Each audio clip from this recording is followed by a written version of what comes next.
makipagtalo ka eh. Sa inilabas ng memorandum ng COMELEC para sa darating na 2023 barangay at SK election, Taguig City na ang dadalhin ng 10 barangay. Kabilang ang Sembo, Kumembo, Pembo, East at West Rambo, South Sembo, Pitogo, Rizal, Post Proper North Side at South Side. Kaya ang mga maghahain ng COC sa mga barangay na yan, mayroon na lang hanggang September 2 para magpunta sa tanggapan ng Taguig City. Paglilinaw naman ng COMELEC, bukod sa lungsod, wala nang ibang pagkakaiba sa detalye ng mga butante. Hindi na rin nila kailangang magparehistro ulit.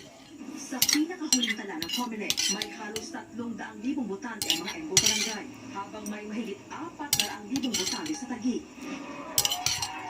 Sa gitna ng naging agawan sa teritoryo, mainit na tinanggap si Makati Mayor Abby Binay ng mga dating taga-Makati kahapon. Namigay ng school supplies doon ang Makati LGU matapos payagan ng Department of Education. Hiri tuloy ng mga dating taga-Makati, tumakbong mayor ng Taguig si Mayor Abby. That is an option, pero hindi pa po ako nakakapag-desisyon dahil magiging mabigat at mahirap na task ang tumakbo sa Taguig.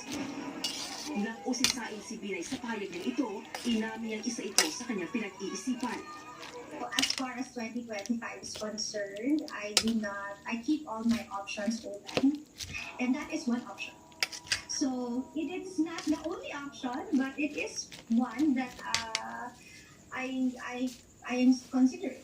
So hindi kasi ako parang I know it's cliche, but I always say I'm trying to understand. Sa susunod na taon, maglalabas ng desisyon si Binay. Lalo sa hanggang niya, suporta. At hindi naman ako siguro mag-decide kung sabihin ko I don't have a fighting chance, di ba? Ang mga barangay official na nalipat sa Taguig, pabor naman kaya. Ako, personally, yung 100% support for her, andun pa, hindi ko siya mabigiba, hindi magbabago. Nagbabalita mula sa frontline, Jenny Dongon, News 5. Ngayon pa lang nakaranas na ng traffic sa North Luzon Expressway. Mabibigat pa raw yan, lalo long weekend na nga, opening pa ng FIBA World Cup bukas. Live mula sa NLEX, Balintawak, nasa frontline ng balitang yan, si Gio Robles. Gio, kumusta ang trapiko dyan ngayong rush hour? Cheryl, mapapasabak sa katakot-takot na traffic ang mga kapatid nating susugod sa Philippine Arena sa Bocaue, Bulacan para sa FIBA World Cup opening bukas. Sasabay pa kasi yan sa long weekend ng mga magbabakasyon sa norte. Kaya ang ilang motorista kanilang umaga pa lang, bumiyahe na pa probinsya. Excited sa makabang bakasyon ng mag-asawang Willie at Winnie nang makapunta namin sila kanina sa NLEX. Nakaka-couple shirt pang lovebirds na patungong Subic sa Zambales para mag-bonding sa pamilya. Hindi na raw sila nakapaghintay na bumiyahe ng maaga para iwas na rin sa tagsa ng mga motorista. Alam mo, ang traffic hindi mo maiwasan. Tapos, hindi mo natin masabi ang weather eh. Bigla, ito, init-init. Pero umaga pa lang kanina, katakot-takot na traffic ang sinuong ng mga motorista sa EDSA hanggang sa NLEX. Sumapay pang malakas na buhos ng ulan, kaya halos mag-zero visibility ang kalsada. Alauna imedya ngayong hapon ang sinubukan ng News 5 na bumiyahe mula EDSA North Avenue hanggang NLEX. Sa EDSA North Ave pa lang, mabigat na ang trapiko. Inabot ng halos 1 oras ang aming biyahe hanggang sa EDSA Balintawak at bukana ng NLEX. Una nang sinabi ng NLEX management na bumiyahe ngayong gabi. O di kaya early morning tomorrow, para lang maiwasan po yung congestion na ina-anticipate natin ng mga noontime hanggang late afternoon ng bukas. Ayon sa NLEX, 100% ready ng expressway sa mga pauwi ng probinsya at mga motorista na manonood ng FIBA opening sa Philippine Arena. Sa mga magdadala ng sasakyan, siguraduhin na may load at easy trip RFID para sa mahigpit na pagpapatupad ng cashless transaction sa Ciudad de Victoria Toll Plaza. Alas 12 ng tanghali magbubukas ang gate sa Philippine Arena, kaya may payo ang pamunuan ng NLEX sa mga manunood. Mga around 11 a.m. nandun na ako sa area. Para pagbukas, ready na ako pumasok doon. Lalo-lalo na yung mga manunood ng first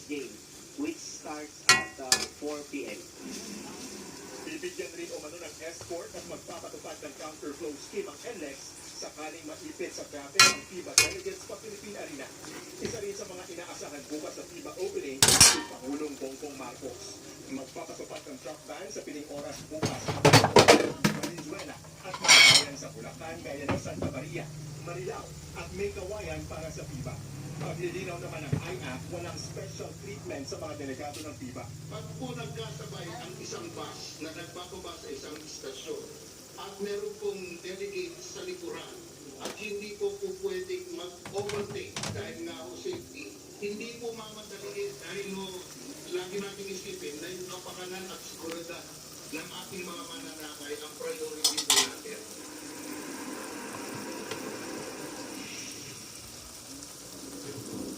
Cheryl, paalala muli sa mga kapatid natin, walang pasok sa mga pampublikong paaralan sa lahat ng antas at opisina ng gobyerno sa Bulacan at Metro Manila bukas. Sa kabila niyan, sabi ng MMDA, ipatutupad pa rin ang number coding scheme sa Metro Manila. Sa manunood ng FIBA opening sa Philippine Arena, alam mo, sorry, merong libreng hatid sundo para sa mga ticket holder bukas. Nasa 400 mga bus ang ide-deploy sa 12 mall at terminal sa NCR, Bulacan at Pampanga. Para sa kompletong listahan at reservation, bisitahin lang ang official Facebook page ng Samahang Basketball ng Pilipinas. Baliktad. Maraming salamat, Rio Robles. Handa na raw ang Paranaque Integrated Terminal Exchange sa pagdagsa ng mga kapunan sa ating long weekend. Ayon sa PNP Vice President Siling Romulo, pilit isang daan at pinagpito ang bilang ng mga kapunan sa terminal bukas. Sigurado raw kasi maraming Pinoy ang uwi sa kanilang mga probinsya. Bakit naman ang paboran ng PITF sa pagkakilang ng mga bus. Magdagdag na rin sila ng 24 sa terminal. Suspendido ang hapon sa NCR at bukas para sa FIBA World Cup opening, habang National Holiday naman sa Lunes bilang paborita sa araw ng mga bayan. Nakipag-ugnayan tayo mabuti, hindi lamang po sa mga regulating agencies natin, kundi pati sa mga bus operators natin. Upang tiyakin na mayroon po tayong sapat na bilang ng mga pampublikong sasakyan. And of course, yung security board natin dito sa pasilidad upang matiyak na ligtas po sila.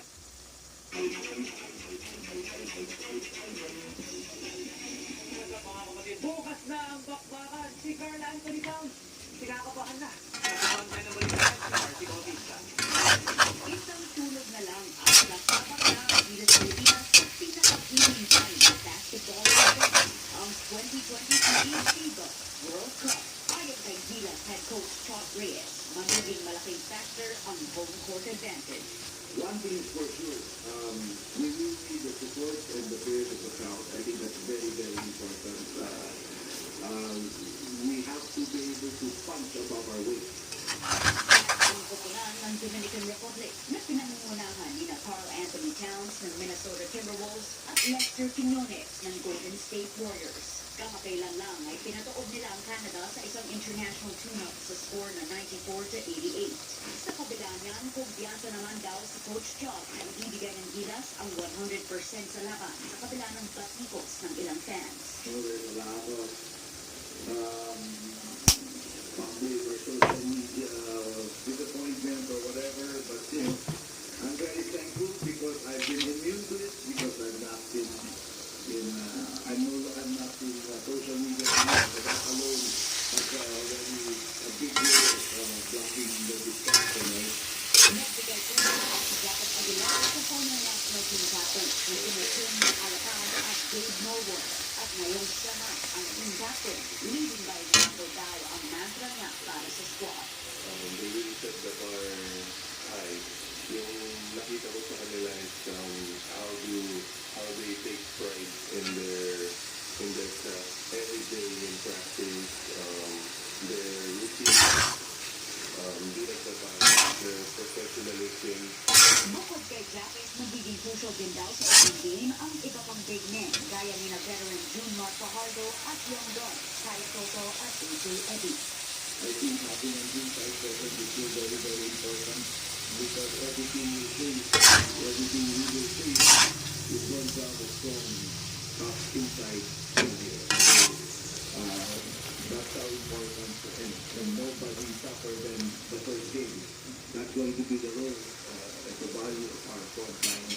Bukas na ang opening match ng Gilas Pilipinas laban sa Dominican Republic sa Philippine Arena. Alas 8 ng gabi, mapapanood yan dito sa TV5, One Sports, One Sports Plus at Philippines Live.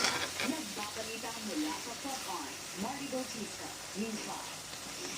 And speaking of the World Cup, inaward kay SBP Chairman Emeritus Manny D. Pangilinan ang FIBA Order of Merit. Binigay ang award at binibigay ang award ito sa mga individuals na may significant contribution para mapalaki at mapaunlad ang basketball. Ayon kay MDP, dinededicate niya ang mga awards sa mga quote-unquote colleagues at the SBP, PBA are local players, but most importantly, the millions of local basketball fans who are the craziest bunch but one of the world's best. Nag-promise din si MVP na hindi titigil ang suporta niya sa FIBA at sa development ng basketball sa mundo. I assure you that SBP and myself will remain diligent supporters and devout evangelists of FIBA. We are your teammates for life, and we will pursue our work together to win for all. What's up mga kapatid? Bukas na ang ating FIBA World Cup. At alam ko lahat excited ako. Excited na parang ibang sabihin, no? Pero meron pa tayong dapat mas ika-excite. For the first time in Asia ito mangyayari. At dito po mangyayari yan sa biggest sporting event of the year.